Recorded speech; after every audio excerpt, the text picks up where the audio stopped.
एक दिन पहले कुपवाड़ा में आतंकी कैंप पर हमला हुआ है और आज अनंतनाग में बैंक लूटने की कोशिश हुई है। आतंकी गतिविधियां घाटी के अमन चैन को बिगाड़ने की कोशिश कर रही हैं और घाटी में जिस तरह का माहौल है उसका ज्यादा फायदा उठाने की कोशिश आतंकी कर रहे हैं।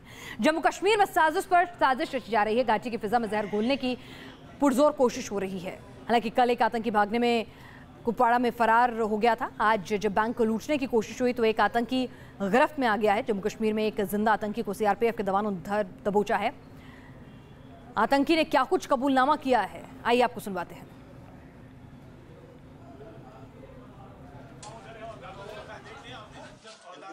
आप कहाँ से आया? रेशीपुरा बीबाग से सर। आपका क्या नाम है? मुनीब सर। मुनीब। आपके पिताजी का क्या नाम है? गुलाम हसन मल्ला सर। आपके साथ जो गोली मारा उस बंदे का क्या नाम है? सर उसका नाम उसका राजा बोलते हैं, वो है होर मिशपोरा का। आपका हथियार कहाँ है? सर उसी ने लिया। आपके पास राइफल नहीं थी? नहीं सर। आपको क्या काम मिला था? सर उन्होंने कहा इनसे राइफल छीनो। इन्होंने कहा आपसे राइफल छीनो? जी सर। आपको बोला? जी सर। उसने क्या बोला, मैं गोली मारूं?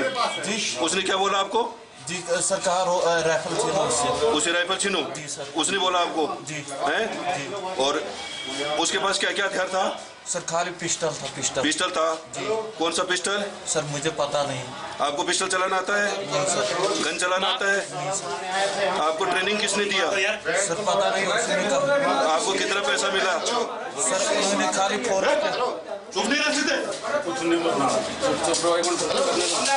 आपको कितना पैसा मिला यहाँ पे आने के लिए? सर उसी ने कहा फोर्स किया वरना हम मार देंगे। उन्होंने कहा वरना मैं मार दूंगा, पत्थर छीनो। क्या बोला? सर उन्होंने कहा वरना हम मार देंगे, राइफल छीनो।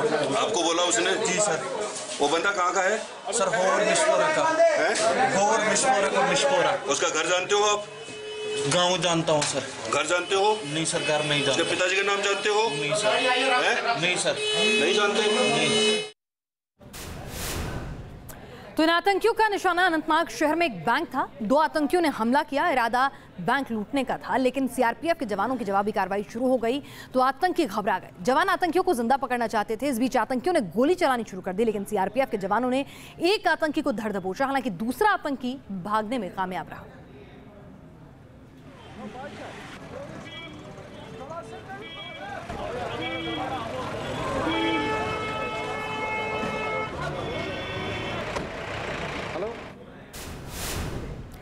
इस बीच अलगाववादियों से बातचीत को लेकर दाखिल याचिका पर केंद्र सरकार ने सुप्रीम कोर्ट में अपनी मंशा साफ कर दी है। सरकार ने सुप्रीम कोर्ट से कहा है कि वो जम्मू कश्मीर में शांति कायम करने के लिए अलगाववादियों से बात नहीं करेगी।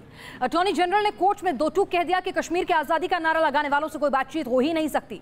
सरकार ने बात Jammu Kashmir high court bar association की ओर से पैलेट गन के इस्तेमाल के खिलाफ दायर याचिका पर कही है। इस दौरान सुप्रीम कोर्ट ने पैलेट गन का विरोध करने वाले याचिकाकर्ता से भी कुछ तीखे सवाल पूछ डाले। सुप्रीम कोर्ट ने कहा कि वो अगले 15 दिन तक पैलेट गन के इस्तेमाल को रोकने के लिए पैरामिलिट्री फोर्सेस को निर्देश दे सकते हैं, लेकिन क्या याचिकाकर्ता कोर्ट को आश्वस्त करा सकते हैं कि पहले राज्य में पत्थरबाजी बंद हो जाएगी? क्या याचिकाकर्ता इस बारे में अदालत को लिखित आश्वासन दे सकते हैं? कोर्ट ने कहा कि हालात सामान्य करने के लिए पहली सकारात्मक कोशिश याचिकाकर्ता से होनी चाहिए। ऐसी हालत में जब पत्थरबाजी हो रही है और सड़कें जाम हो रही हैं तो फिर बातचीत कैसे हो सकती है?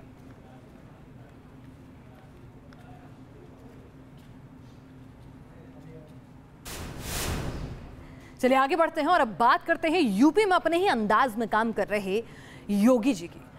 अपने ही अंदाज में योगी एक के बाद एक सर्जिकल स्ट्राइक कर रहे हैं यूपी की दशा और दिशा बदलने के लिए।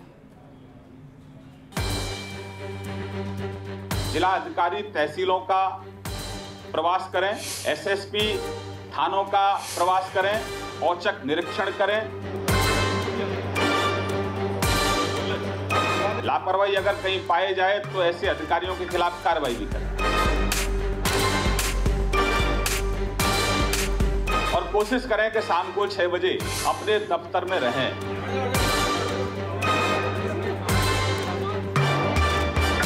माननीय मुख्यमंत्री जी लैंडलाइन पर बात करने वाले हैं।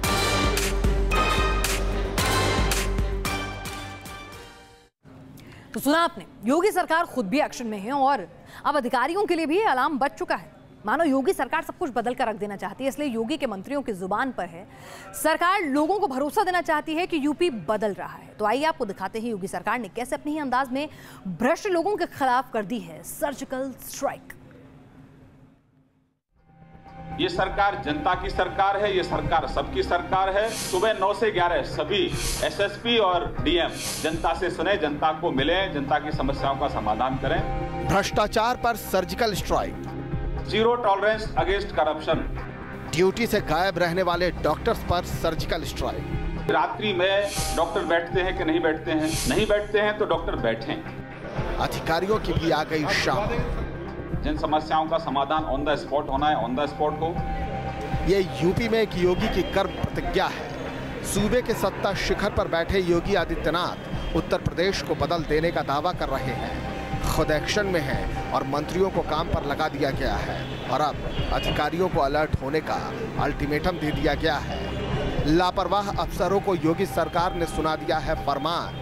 अब कैंपों से नहीं चलेगा शासन, अधिकारियों को जाना होगा दफ्तर, सुननी होगी जनता की आवाज और लेना होगा एक्शन। और अगर अधिकारी चूके तो योगी कर देंगे अपने ही अंदाज में सर्जिकल स्ट्राइक। प्रशासनिक अधिकारियों को योगी सरकार ने सख्त निर्देश दिए हैं। योगी का फरमान है कि अधिकारी सुबह 9 बजे से शाम के 6 बजे तक दफ्तर में मौजूद रहें। योगी आदित्यनाथ लैंडलाइन पर उन्हें फोन कर सकते हैं। कोई वारदात होने पर अधिकारी फौरन घटनास्थल की ओर रवाना हो जाएं। इतना ही नहीं, डीएम और एसएसपी को औचक निरीक्षण के भी आदेश दिए गए हैं। हालांकि योगी सरकार ने कप्तानों को थोड़ी रियायत जरूर दी है। माननीय मुख्यमंत्री जी कभी भी किसी भी डीएम को या एसएसपी को इस समय के बीच में लैंडलाइन पर फोन पर बात कर सकते हैं। जिला अधिकारियों को खास तौर से दिशा निर्देश है क्योंकि कप्तान को इसमें थोड़ी छूट दी गई है। इतना ही नहीं, अस्पताल से गायब रहने वाले डॉक्टर्स को भी अल्टीमेटम दिया गया है, तो भ्रष्टाचारियों पर भी नकेल कसने की तैयारी है। जहां जहां भ्रष्टाचार की शिकायतें मिल रही हैं, वहां पर अविलंब कार्रवाई हो, ऐसे अधिकारियों के खिलाफ एफआईआर हो। सिर्फ उनको वार्निंग देकर नहीं छोड़ा जाएगा, जेल की सलाखों के पीछे उनको जाना होगा अगर रिश्वतखोरी हुई तो। योगी सरकार 100 दिन पूरे होने पर अपना रिपोर्ट कार्ड पेश करेगी। सरकार अपनी नीति और अपने नियमों को लेकर सख्त दिखना चाहती है। शायद सरकार खुद को जनता के लिए काम करते दिखाना भी चाहती है, पर सवाल ये कि क्या योगी का अरमान अधिकारी भी अपना रहे हैं? सवाल नीतियों के लागू होने को लेकर है, क्योंकि बदलाव के लिए वो भी कम जरूरी नहीं। लखनऊ से विनोद मिश्रा के साथ टीम न्यूज़ नेशन। आगे बढ़ते हैं। खबर आपसे जुड़ी हुई, आपकी हमारी जेब से जुड़ी हुई, हमारे साथ होने वाले धोखे से जुड़ी हुई।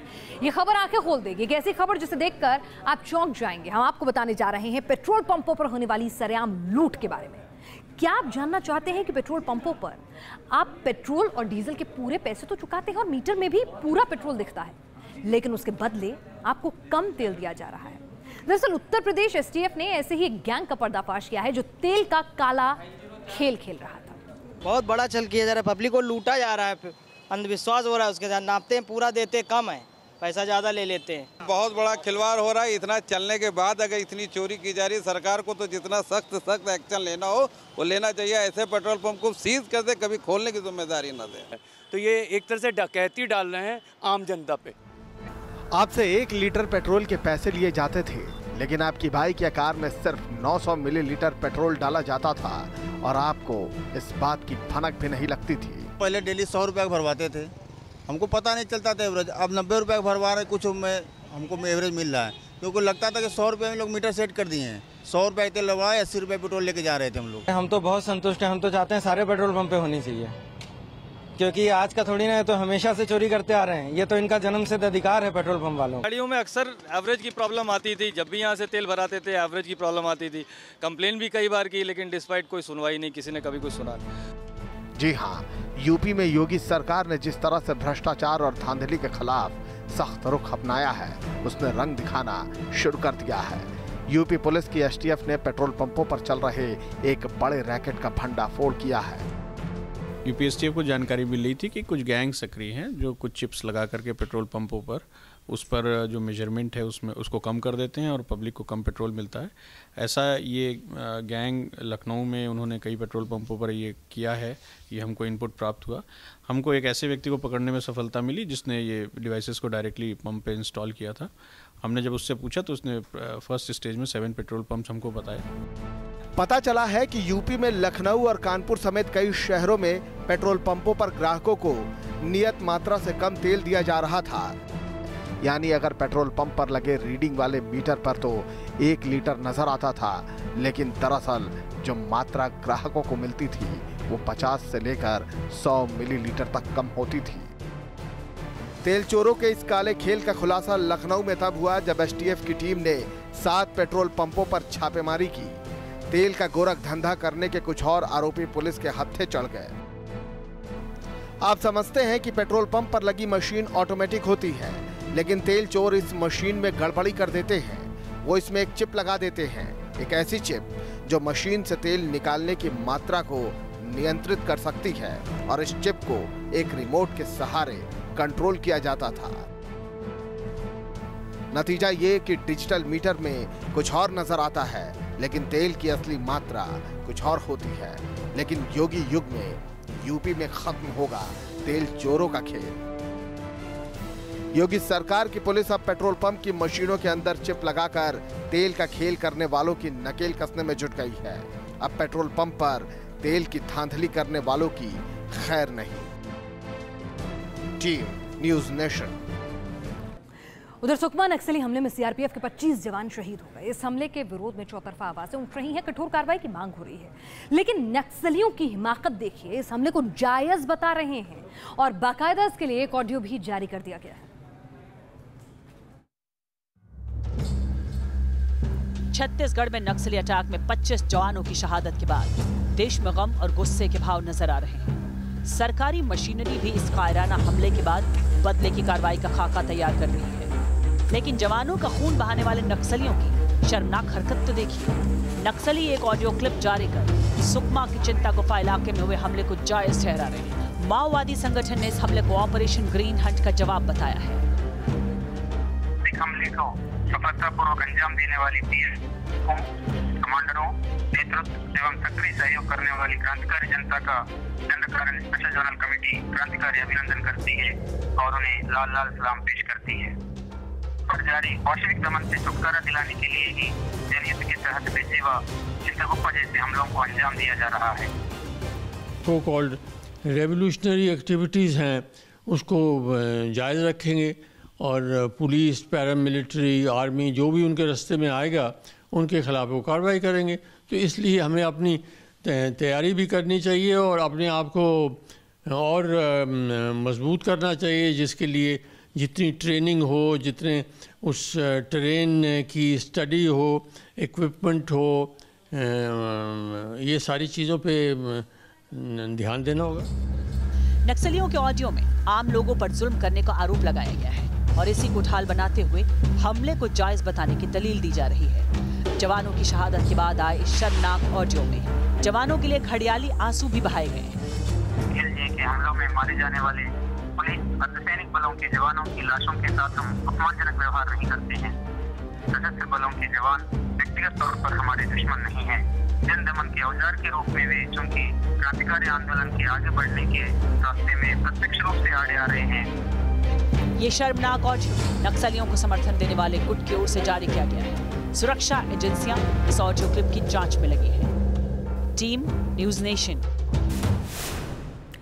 आगे बढ़ते हैं। क्या आप यकीन करेंगे कि देश की राजधानी दिल्ली में एक प्राइवेट स्कूल में एक रेप पीड़िता को उसके दर्द की सजा दी जा रही है। जी हाँ, ऐसा ही एक मामला सामने आया है जहां बताया जा रहा है कि एक बच्ची के साथ गैंगरेप की वारदात हुई तो स्कूल ने उसे स्कूल आने से मना कर दिया, राइट टू एजुकेशन से डिनाई कर दिया। हालांकि मामला जब दिल्ली कमीशन फॉर वुमेन तक पहुंचा और कड़ी कार्रवाई का भरोसा दिलाया जा रहा है, लेकिन सवाल स्कूल पर उठ रहे हैं कि क्या ये शर्मनाक नहीं जहां किसी को उसके दर्द की दवा की जगह जख्मों को और कुरेदा जाए।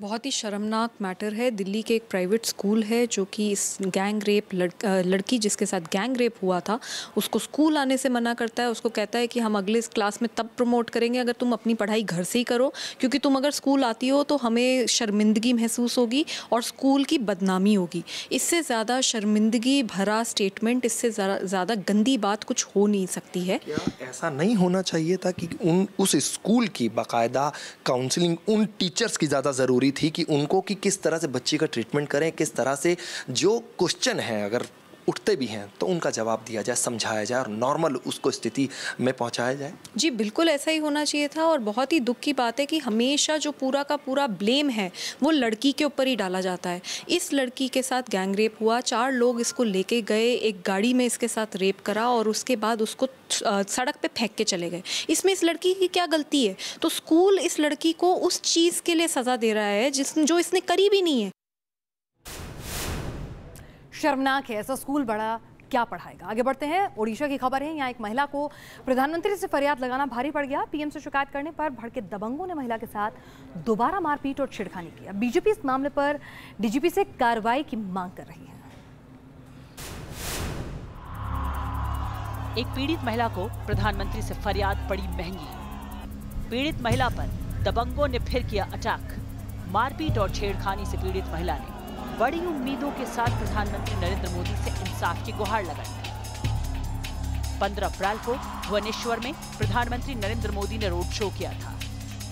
इसी दौरान महिला 2 पल के लिए पीएम से मिली और अपनी शिकायत की अर्जी उन्हें सौंपी। पीएम से मुलाकात से भड़के दबंगों ने फिर से महिला और उसके घर वालों से मारपीट की और एक शख्स का हाथ भी तोड़ दिया।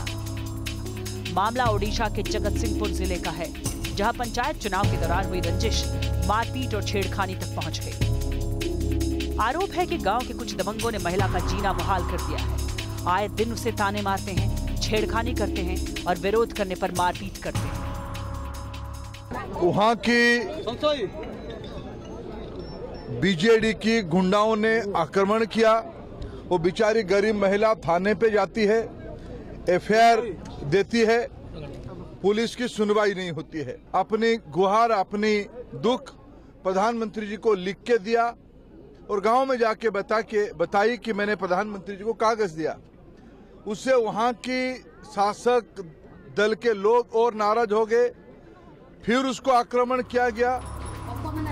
महिला ने अपने साथ हुए अत्याचार की शिकायत नजदीकी थाने में कराई थी, लेकिन अब तक कोई कार्रवाई नहीं हुई, जिसके विरोध में ओडिशा प्रदेश बीजेपी महिला मोर्चा ने डीजीपी से मिलकर आरोपियों के खिलाफ कार्रवाई की मांग की। भारतीय जनता पार्टी उड़ीसा इकाई ने मांग किया है कल हमारी प्रतिनिधिमंडल डीजी को मिल के आए। पीड़ित परिवार डरा सहमा है।